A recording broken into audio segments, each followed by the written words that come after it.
In 1660, England remained trapped in uncertainty after years of devastating conflict. King Charles I had been executed, the monarchy destroyed, and the royal throne left empty. But the revolution had failed to bring peace. The nation was sinking into political and economic chaos. And as an exiled prince sailed toward England, the course of history was about to change once again. In 1660, the exiled Prince Charles crossed the sea to reclaim England. The people welcomed him with overwhelming enthusiasm. The monarchy was being restored. Charles II was crowned King of England, Scotland, and Ireland. But this time, nothing would be the same.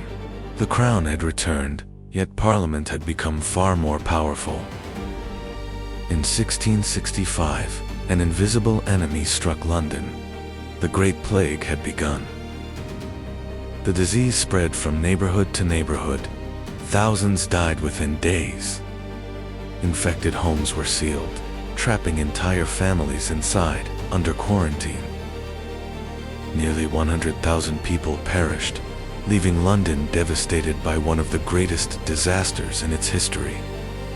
On the night of September 2, 1666, a small fire in a bakery on Pudding Lane sparked an unimaginable disaster.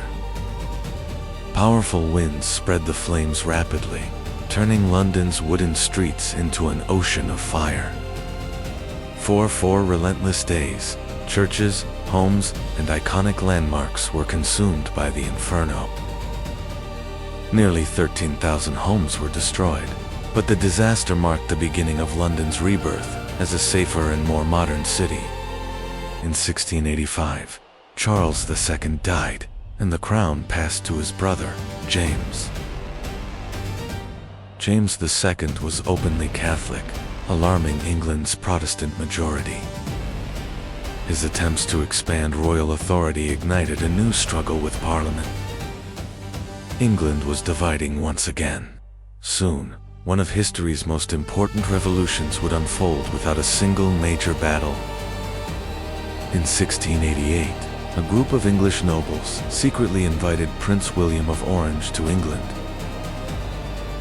William landed in England with a powerful fleet, bringing the nation to a historic turning point. Losing support rapidly, James II fled to France without fighting for his throne. This nearly bloodless event became known as the Glorious Revolution, forever changing England's future. In 1689, William and Mary accepted Parliament's conditions before ascending the English throne. The Bill of Rights formally limited the powers of the monarchy for the first time. From that moment on, no monarch could make laws or raise taxes without Parliament's approval. The age of absolute monarchy in England had ended. The foundations of the modern constitutional monarchy had been laid.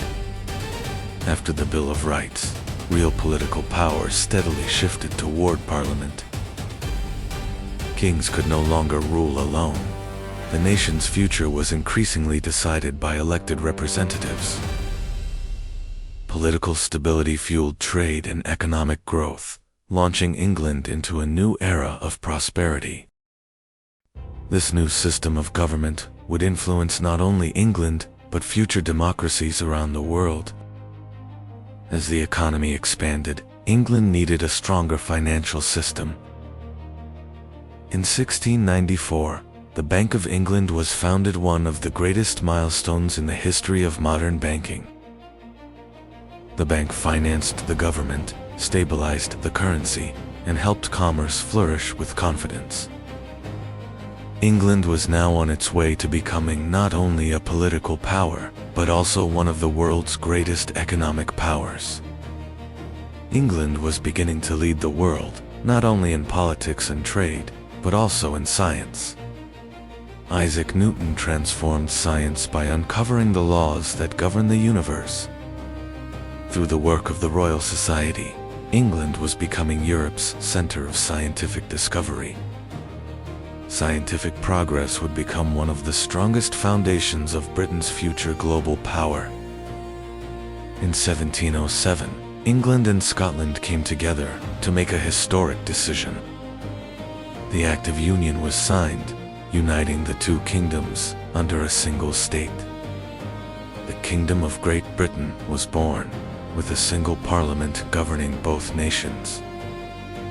This union paved the way for Britain to become one of the greatest empires in world history. After the birth of Great Britain, the nation's focus turned to the seas. Building a powerful navy became its highest priority. New dockyards were built, hundreds of warships were constructed, and the Royal Navy expanded rapidly. The Royal Navy protected not only Britain in war, but also its growing global trade routes. This command of the seas would soon transform Great Britain into one of the world's greatest global empires. Great Britain was no longer shaping only Europe, but the future of the wider world. Trade from the colonies strengthened Britain's economy year after year. The Royal Navy protected Britain's trade routes, securing its growing global influence. With dominance at sea and growing commercial power, Great Britain was on the path to building one of history's greatest empires.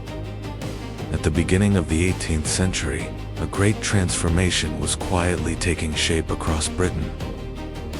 New inventions accelerated production as machines slowly began replacing human labor. Factories were rising, and production was increasing at an unprecedented pace.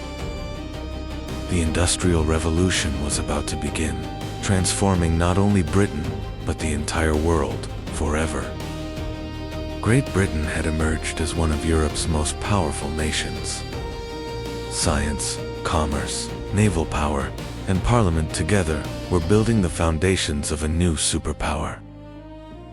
Britain's influence had crossed continents, reaching every corner of the world. But Britain's greatest rise had yet to begin. The Industrial Revolution would soon open the door to a new age that would change the world forever. Centuries of wars, revolutions, and political struggles had brought Great Britain to the threshold of a new era. Now, science, commerce, and industry would shape Britain's future. The first machines to roar into motion signaled the greatest economic transformation in human history. With political stability, a powerful economy, and a growing navy, Britain was ready for a new era. The events that were about to unfold would reshape not only Britain, but the entire world. During the 18th century, a silent revolution began across England. Improved farming required fewer workers. Thousands left the countryside in search of new opportunities in rapidly growing industrial towns. Handcrafted production was gradually giving way to machines. A completely new age of manufacturing was about to begin. Soon, an inventor's improved steam engine would transform not only Britain, but the future of the entire world. In 1769, Scottish engineer James Watt improved the steam engine, creating one of the most important inventions in history. Factories were no longer dependent on rivers. Steam power allowed production to continue day and night. Steam power rapidly multiplied factories. England's cities expanded, and production accelerated like never before. The Industrial Revolution had become unstoppable. At the heart of the Industrial Revolution were two resources, coal and iron. Together, they fueled Britain's unstoppable rise. Coal powered the furnaces, while iron built the machines, bridges, and factories. Britain itself was being reshaped. Britain was no longer producing only textiles. Locomotives, ships, machinery, and weapons were now being manufactured on an unprecedented scale. Within a few decades, Britain became the world's first industrialized nation. But another revolution was about to transform transportation forever. This demand gave birth to one of history's greatest transportation revolutions. In 1825, George Stephenson's locomotive traveled on the world's first public steam railway, marking the beginning of a new era. Distances were shrinking like never before. Railways transformed not only Britain, but the entire world. The Industrial Revolution had reached full speed, and Britain was racing toward global leadership. Industry, commerce, and science were now working together. London was becoming the economic heart of the world. With its unmatched navy and expanding trade network, Britain's influence now stretched across the oceans. Centuries of wars, revolutions, and discoveries had transformed Britain into one of the most powerful nations on Earth. Britain's greatest age had not yet begun. A young queen would soon ascend the throne and lead the nation into the largest global empire in history. In the next episode, we witness the rise of the Victorian era.